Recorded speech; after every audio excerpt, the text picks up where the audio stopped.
Hey everyone, welcome back to the Sound Designer's Guide to Hi-Fi. It's Sully, and this is going to be part 2 in the sort of series of visiting AudioConcepts in Dallas, Texas. The first part was visiting AudioConcepts and having Melinda Taylor, who is my fiance Grace's mom, and she's getting to hear a multi-million-dollar system for the first time and kind of what her experience was like. This is going to be my interview with Landon, the store manager at AudioConcepts, and talking about the brands they carry, the general aesthetics and ideas of why they carry those brands, his background, and just talking about music in general. It's about 26 minutes long, and I really hope you enjoy it, and it's also educational. AudioConcepts, we're based in Dallas, Texas, and we got started, the original owner, Mark Ashworth, basically started the shop in order to sell Lynn products in Dallas. There wasn't a Dallas dealer for Lynn at that time.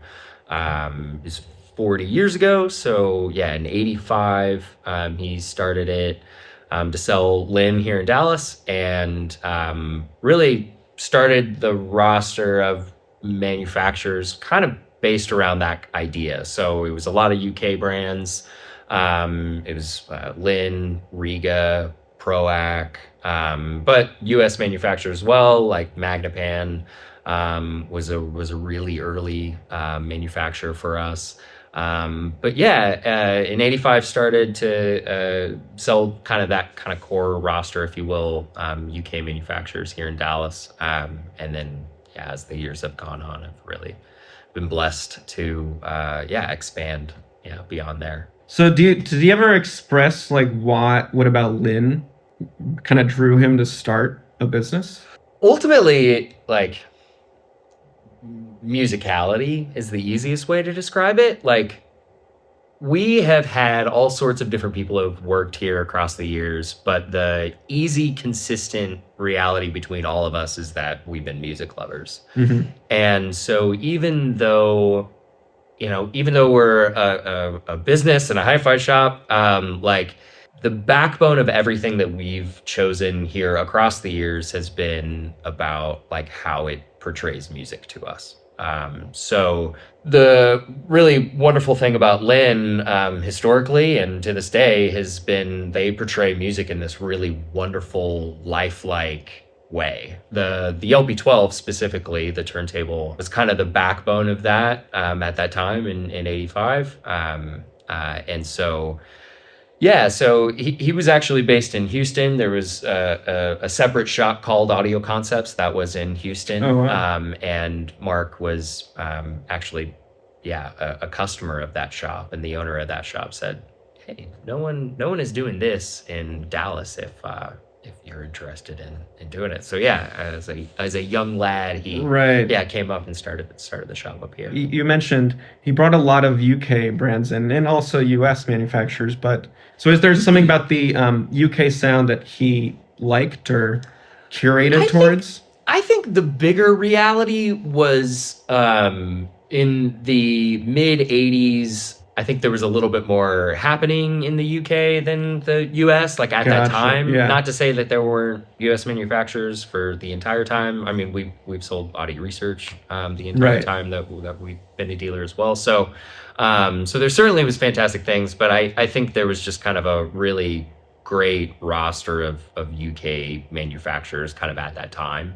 And I guess what I would say about like the house sound of a country, if you will, like, whereas it's totally true, like I can think of like Wilson sound and kind of how it fits in America, if you will, like, even though we sell Wilson, but we also sell DeVore, which is kind of not an antithesis of like an American sound, but not typical of it. Mm-hmm. And so in that regard, like I think there is something about the UK sound, just like the US sound, that we enjoy. It really all kind of comes back to like, how is it conveying music to us? Right. And not to sound like a broken record, but like it really is like the benchmark of like what we listen to everything for.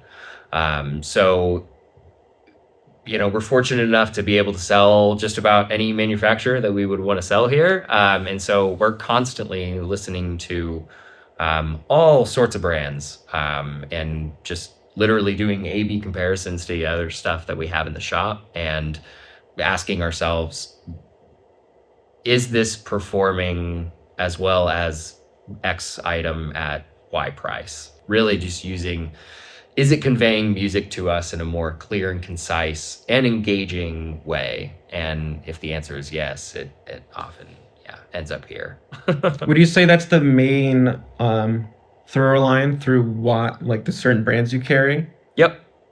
I mean, it's ultimately the only thing that we can really talk about in terms of in confidence about why someone should spend more money on any of this. We're fully aware that these are not necessity purchases by any stretch of the imagination, especially when you get into systems that are six figures and stuff like that. But we also truly believe that they are like beneficial to our lives. We think that music is something that is absolutely a calming presence and a positivity in our lives, at least here at the shop. And so to experience it in a more authentic and realistic way has been our goal. So you could absolutely call it a through line of the shop over the years. When George was talking to us, Anthony, like when he was talking to us, I noticed that what he might be after is sort of the recreation of the music in a concert hall that he experienced before. So there's that emotional, nostalgic element to it. And, I have talked to people now that have, all tube gear, all like field coil stuff, and they're trying to, recreate the best recordings of 78 records or something like that. Sure. And I guess if you had to put into one sentence in one thesis, what is the emotional or nostalgic or whatever element, what are you trying to get at? I am trying to experience what the artist said yes to when they both basically listened to the final master and said, yeah, I want people to experience that. I want our clients. And part of this is catering to the end user, because if somebody wants to experience the 78s in the most specific or realistic manner of that, I want to give them that experience. But in terms of what we as a shop really are focusing on in terms of choosing brands and what our ultimate goal is, we want people to be able to experience what the artist said yes to at the end when they listen to the final master. Right. We want to get closest to that experience. Gotcha. Yeah. There's quite a, I have a lot of solid state stuff here, a lot of tube gear. Can you kind of tell me what you think the, not pros and cons are, but similarities and differences that you think they have and why that caters to the shop? Because, for some people, Devore might not be, as accurate, right? I think a lot of people describe Devore stuff sometimes as like human, very emotional, like, rolled off highs to some degree, even if it's like actually like there. Right. If it's actually there. Can you kind of tell me, like, because, there is a big difference between the Wilson and Devore, and not in price, I just mean in just how they present the information. Yeah. And can you tell me, like, what do you think those differences are and how they both exemplify kind of the thesis and philosophy of the shop? Yeah, absolutely. Part of it is, as you kind of briefly mentioned before, there are different types of people who enjoy this. And along with that, there are different types of people who are, looking for different aspects of sound out of that system that they, hit play on. And so part of it is we understand that, one size doesn't fit all. And so that there will be different tastes along with this. And, part of it is just the specific nature of someone's ear, and part of it is the specific goal that they're going after. But to kind of get after your question in terms of what we shoot for, they represent kind of different sides of a coin. I think that, you know, the limit of what Wilson kind of is capable of is pretty high, and so the level of detail retrieval that Wilson is capable of in particular is pretty special. And then where DeVore fits in, I mean, it is a completely different experience almost. Like it's kind of a joy to be able to experience the detail of where I feel like I am experiencing the recording that I know. And some of that comes from me literally playing recordings that I've mixed, to where I can experience that and I go, that is absolutely representative of what I created, but also experience it in a way that feels, I don't know, fresh or interesting or fun. And so DeVore is this really wonderful blend of kind of, as you said, human nature or musicality, but also it's not misrepresenting the recorded material in a way. So we always, as I mentioned, kind of the through line and the backbone of what we're doing is always the recorded material and trying to represent that truly. But we also understand that, you know, not everybody will want a speaker in automotive paint, or want something that is just the kind of just really just flat, you know, true frequency response. So part of it is we understand that the flavors change and stuff like that, and there are different vibes. But in the same regard, to kind of your earlier question in terms of like tubes versus solid state, there's also like different mindsets of how somebody would go about this and what they want to engage with. So the easiest way that I can kind of describe it is how someone can get into watches. And there's like a lot of different styles of watch that someone can buy. And you can get a really stylistic watch, or you can get something that's a mechanical watch. And people who go down the mechanical watch rabbit hole typically will say that they're buying something that is representative of how we made watches for hundreds of years, and that means something to them. And for a lot of people, that means something in terms of tube amps as well.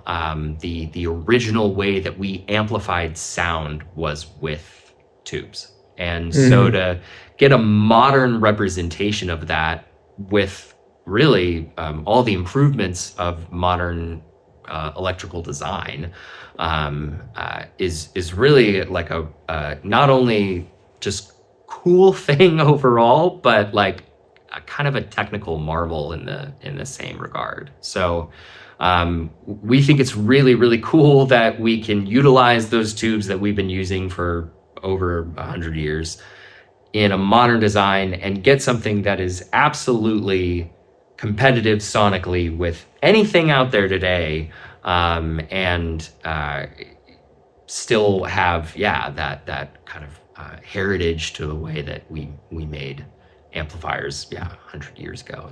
It's pretty cool, but also not everybody wants to change tubes. It's interesting because, you know, audio research, one of the systems I heard last year was the 330Ms. Yeah. And it's, you know, I went to plenty of rooms that were like tube heaven, you know, they kind of like reel a lot of bloom and stuff, but that system was just like, it was almost the best aspects of the tubes without realizing it's tubes. Negative aspects. Yeah, the negative aspects. It's not, there's not overly bloom or it's the tube system for people who don't love tubes almost. I mean, it's kind of consistent across the shop. Like, you know, it's why we tried to not focus on whether it's tube or solid state or digital or vinyl, or what DAC chip is inside of the DAC, or Yeah. you know, a specific topology. Like we try to be as non-dogmatic as possible, because all we're focused on is trying to hear the recorded music. And so ultimately, like, I don't really care how someone gets there as long as they're showing me more about the music that I love. And we find that to be pretty, consistent across, all of our clientele. So, we were talking a little bit earlier before we started recording here, but you have a recording engineer background. Can you kind of tell me a little bit, where you got that kind of expertise, of whether at school or, literally just working in a studio or not? And then also there's kind of two parts to this question, I guess. One is your expertise in that, what did you do? And then the second kind of part to that is, what did you have to change in your mindset once you arrived in the hi-fi world? Because for me, right, it took me a long time to realize that, like, when I listen to music, I don't want like hyper accuracy. Like, I don't want horn shouting in my face all the time, when I'm working 10 hours on a film. I want actually like a very beautiful romantic idea of the music, and like all this detail that you don't typically really listen to when I'm editing something, because I'm editing in a way of how does this make me feel, and how is it working with the source material? Yeah. So can you kind of tell me, the first part, as I said, was what's your background as a recording engineer? And the second part, how did your mindset kind of change when you got into the hi-fi world? Yeah. Background-wise, went to school at Full Sail University in Orlando, which here nor there.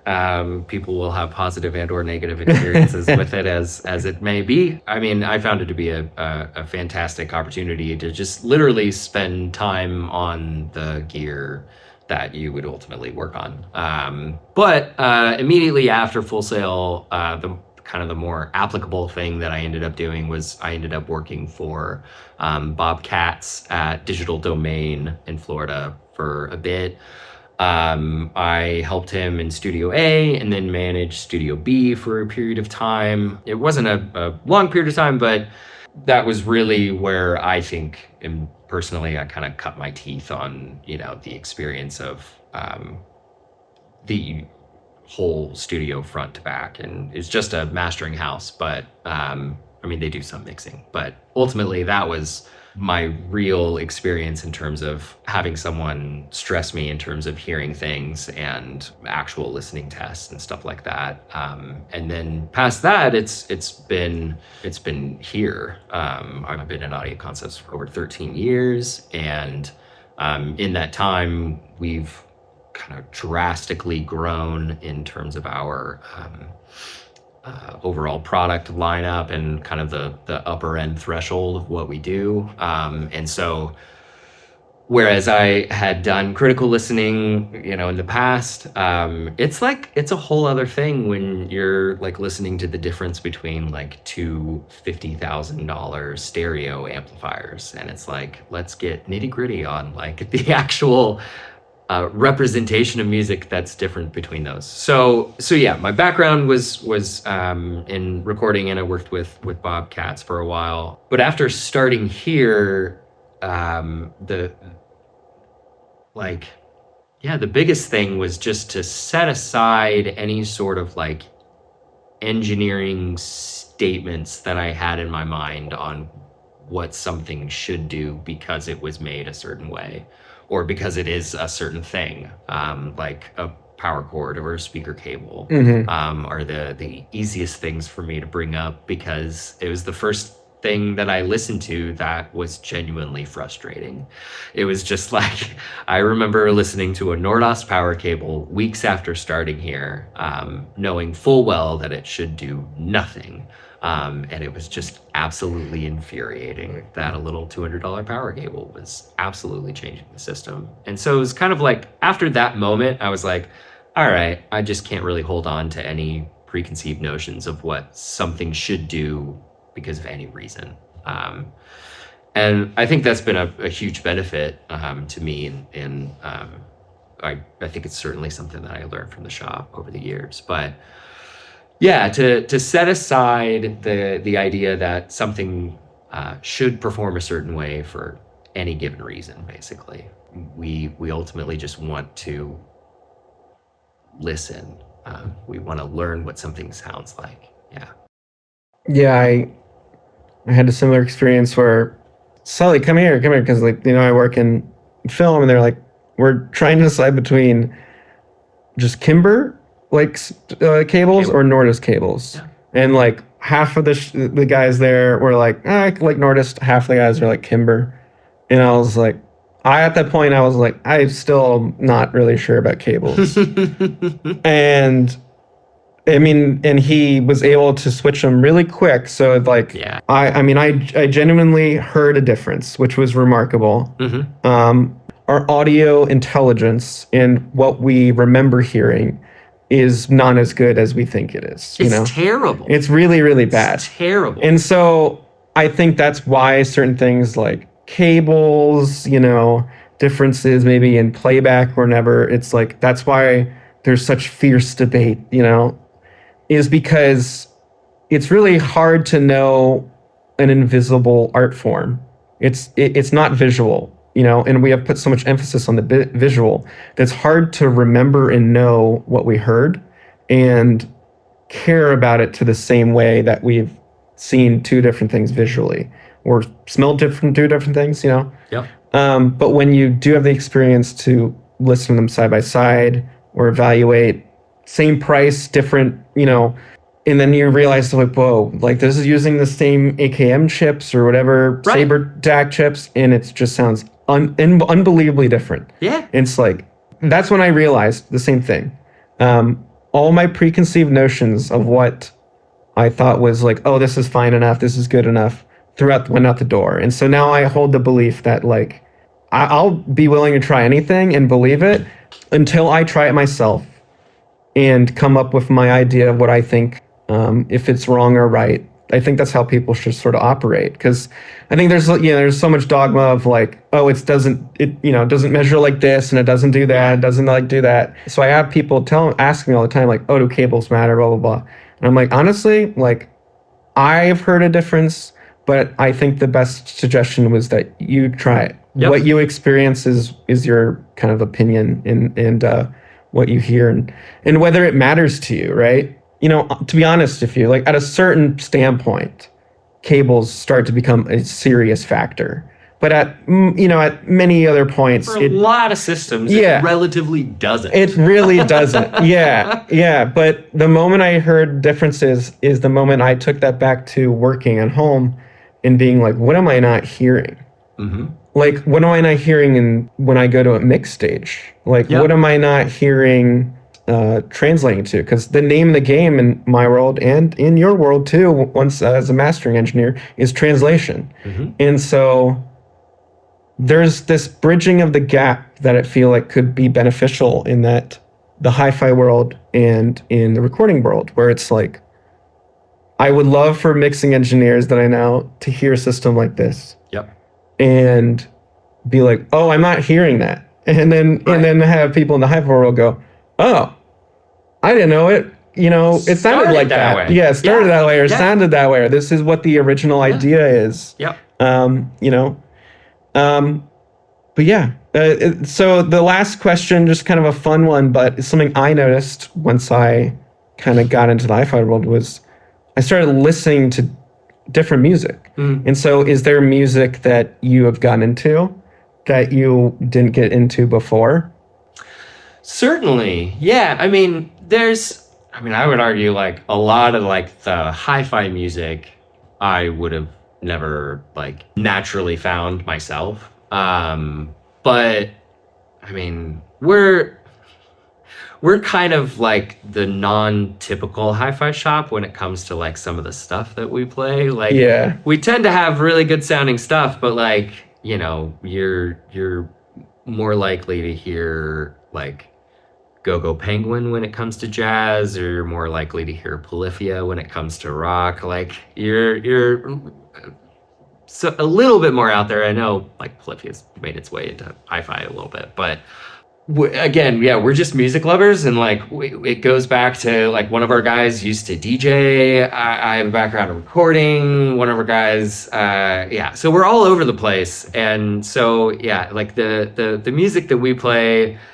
is yeah a little non-typical for hi-fi, but we really like that. Like yeah, you're just as likely to hear Tom York as you are Diana Krall here. Yeah, I'm about to say I can only handle so many Big Bad Johns before you're like, all right, I get it, man. We've had enough of Jazz at the Pawn Shop, man. We've had it. Let's play something else. Lynn Products actually did a research study, I think in the 80s or 90s. It might not have been that long ago. But they did an actual study in which they basically polled people about the type of music that they listened to and the hi-fi that they had at home to listen to it on. And they basically directly correlated that the nicer hi-fi system you have, the more diverse music you listened to. Because you're hearing it in a level of detail and reality that makes it engaging. I think on my overall list of genres that I listen to, country's relatively low, but I still listen to country artists on my hi-fi because it's realistic. And well, you're in Texas, man. Well, yeah. Joshua Sloan just put out a killer album earlier this year. Yeah. So yeah, there's like absolutely all sorts of genres that I listen to, and I think it's really consistent across all of our clientele that like, yeah, the majority of what I listen to personally is like indie rock and singer-songwriter stuff.